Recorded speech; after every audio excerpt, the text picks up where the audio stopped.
Pendulum, simple pendulum जानते हो ना, लाइक दिस, ये सिंपल पेंडुलम है ना, this is a simple pendulum, right.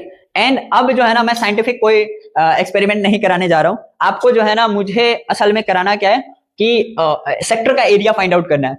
तो जरा ध्यान से सुनना, क्वेश्चन पहले सुन लो एंड आफ्टर दैट आप जो है ना उसका आंसर करोगे। मान लो ये जो स्ट्रिंग है ना, ये स्ट्रिंग, ये मान लो 14 सेंटीमीटर की है, the string is of 14 centimetre, this is the Bob, ये बॉब है, ओके।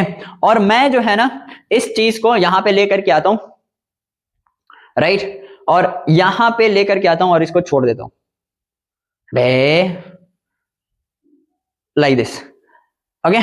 और मैं यहां पे जो लेकर के आया हूं ना, यहां पे लेकर के आया हूं ना, तो ये यहां तक लेकर के आया हूं, यहां तक, राइट, यहां तक लेके, ओके।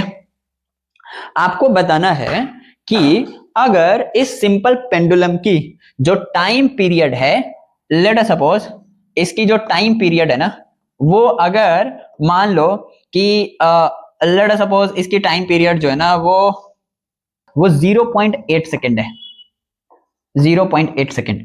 आपको बताना है कि 4 सेकेंड बाद, 4 सेकेंड के बाद, आफ्टर 4 सेकेंड ये जो है ना कितना एरिया कवर करेगा, ये जो ये शिफ्ट कितना करेगा, swept area in 4 second, swept area ये कितना करेगा, राइट। अगर रिपीट हो रहा है ना, तो वो हर बार का ना मल्टीप्लाई करना उस चीज को।